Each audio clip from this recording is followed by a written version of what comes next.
ঐতিহাসিক জয় ভারতের, ফের ব্রোঞ্জ জয় ভারতের এবং আরো একবার হকিতে ব্রোঞ্জ জয় ভারতের। স্পেনকে 2-1 গোলে হারিয়ে অলিম্পিক্স হকিতে ব্রোঞ্জ জয় ভারতের।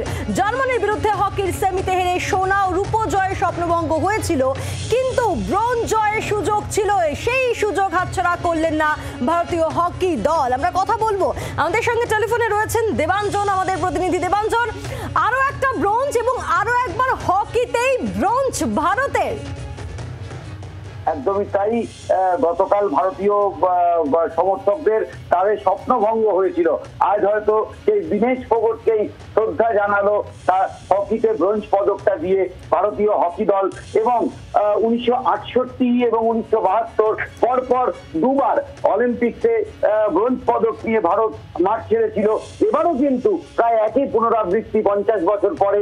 গত বছর টোকিও থেকে ব্রোঞ্জ এনেছিল ভারতীয় দল, আর এবারও সেই স্পেনকে 2-1 হারিয়ে, তাও আবার শুরুতে পেনাল্টি গোলে পিছিয়ে পড়ে দুর্দান্ত ভাবে প্রত্যাবর্তন ঘটিয়ে ভারতীয়রা কিন্তু হকির ব্রোঞ্জ মেডেল প্যারিস থেকে ছিনিয়ে নিয়ে এলো বলা যেতে পারে।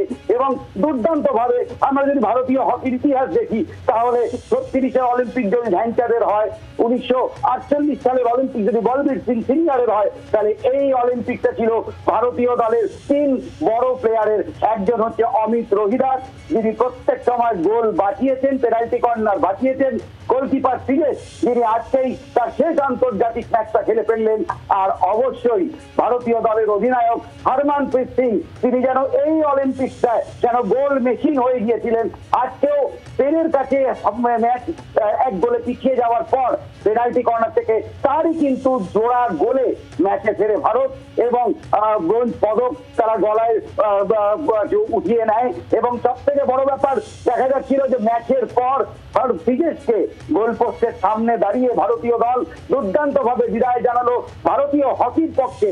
দুর্দান্ত সময়, তার কারণ 1980 সালে ভাস্করনের নেতৃত্বে যখন ভারত সোনা পেয়েছিল, তারপর কিন্তু দীর্ঘদিন ভারতীয় দল হকিতে কোনো পদক পায়নি। কিন্তু গত বছর টোকিওতে আর এবছর বলা যেতে পারে ব্রোঞ্জ পদক পেয়ে প্যারিসে ভারতীয় হকি কিন্তু দুর্দান্ত ভাবে নিজেদের শ্রেষ্ঠত্বটা বিশ্ব হকিতে প্রমাণ করলো। এবং একই সঙ্গে এই হকিতে ভারত গতবারের অলিম্পিক চ্যাম্পিয়নকে হারিয়েছে অস্ট্রেলিয়াকে, ভারত এবছরের ওয়ার্ল্ড কাপ চ্যাম্পিয়নকে হারিয়েছে। তাই বলা যেতে পারে দুর্ভাগ্য ভারতীয় হকি দলের, তারা সোনা বা রূপো সেটা হয়তো স্পর্শ করতে পারলো না।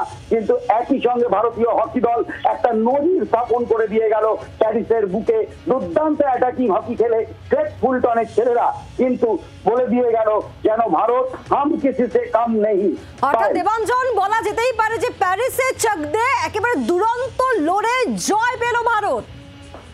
একদমই তাই, প্যারিসের শব্দে দুরন্ত লড়ে জয়।